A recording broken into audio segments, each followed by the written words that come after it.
thinking about all these things like who has access to land, who has the opportunity to grow food, why have we historically disinvested in some neighborhoods in particular ways, and why are there certain parts of Duluth that have adequate and even abundant access to food, and then this is a neighborhood of 6,000 people and there's no grocery store. In response to the Lincoln Park neighborhood being designated a food desert, a coalition of agencies worked with the residents to develop the Fair Food Access Campaign. A food desert is a neighborhood where access to fresh and healthy food is limited by both distance and financial resources. The Fair Food Access Campaign began going door to door and hosting community meetings to learn from residents what challenges they face in accessing food and what solutions they wanted to see. The neighborhood wanted a farmer's market, the ability to produce and harvest their own food, better transportation solutions to existing grocery stores, and closer retail options. The Fair Food Access Campaign is truly a process of neighborhood engagement, so it's really what residents decide they want to see. That's the work that we want to partner on and help move forward. Hi, yeah, my name is Carol. I'm with Fair Food Access, and we're doing a survey about food. And it was kind of stressful at first because nobody really knew about the program, but now people welcome us. They're glad when they see us.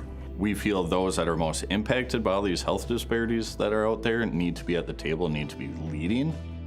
In Duluth, if we don't fix this, it's going to lead to a really big problem. We know there are people that are experiencing, just these crazy disparities.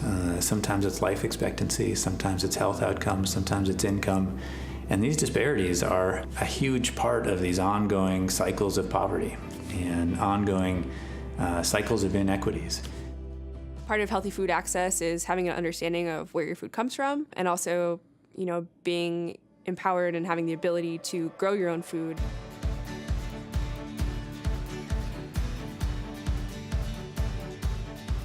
We had to get into gardening and farming for our own consumption. If we want to talk about creating a food system that's equitable and sustainable, we can't have our meals traveling 1,000 to 1,500 miles, especially if we're living in these concentrated urban areas. So for us, it's been, I think, a success to be able to experiment with what food production looks like in an urban context. We do have gardens that have common space. A good example is the Emerald Community Garden, which is in Lincoln Park, and that was started through the Fair Food Access Campaign. And that has a lot of public produce outside of the fence. The whole idea is to bring people together to grow food or grow flowers or whatever they want. Duluth has grown tremendously with the community garden project, but I believe that there should be one on every block. I think it's really important for people to kind of have that hands-on experience, or to walk by a garden and see what carrots look like growing. Otherwise, you have this disconnect that we kind of have with our industrial food system. So by making these little garden areas inside the city limits, kind of brings back some of that wildness, and it also helps bring in some of the most nutritious foods to the places that need it most.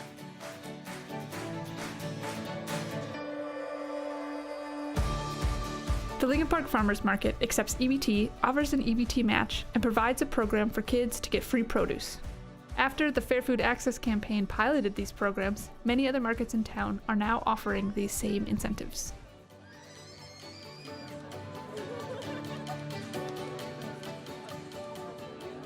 I hear from a lot of families that appreciate that they can double their money just by eating healthy.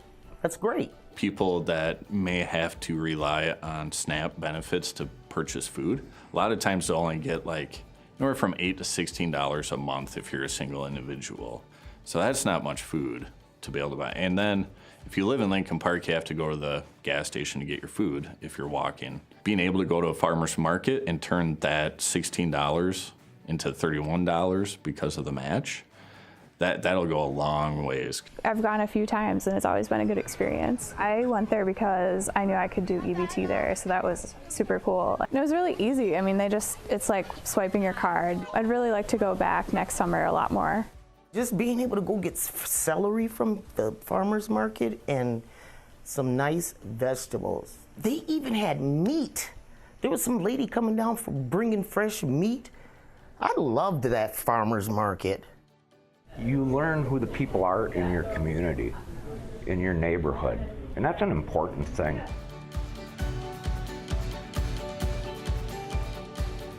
So one of the really big projects that we just did as a coalition, and that we're still working on right now, is the Grocery Express. Because after canvassing the neighborhood, it was really clear that a lot of folks lacked access to transportation. That was a huge barrier. For people being able to get on a bus that will take you directly to the door of the store, being able to shop under an hour, having it affordable so you don't have to take a taxi cab back because there's room on the bus for grocery bins, has been a huge victory. It's been wonderful that the DTA has been able to work with us to help people who are struggling to get healthy food to their homes. That's what DTA helps us do.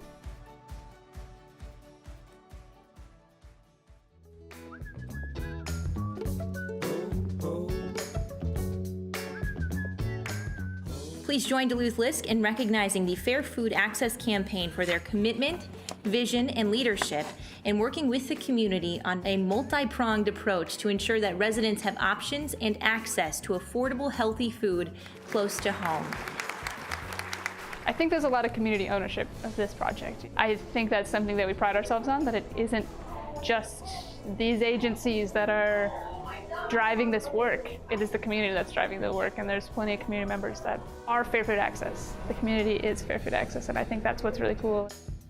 Between the agencies learning to work together, we're looking at policy changes with the zoning in Duluth about how do you make it easier to have edible gardens, on city property. How do you encourage mixed-use development that might lead to people having closer access to stores and to resources. So it's more of a ripple effect now that there's a lot of things underway that are making Lincoln Park a stronger neighborhood. The Lincoln Park community is one that so many residents are really taking a sense of ownership over that community and building the best possible neighborhood that Lincoln Park can be.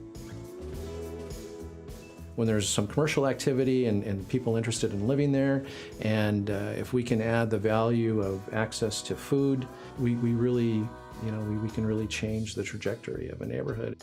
Fair Food Access is growing, and we are making moves, and I'm looking forward to working with them more, and I'm hoping that we can expand to the east side of Duluth, and I can't see nothing but us growing bigger.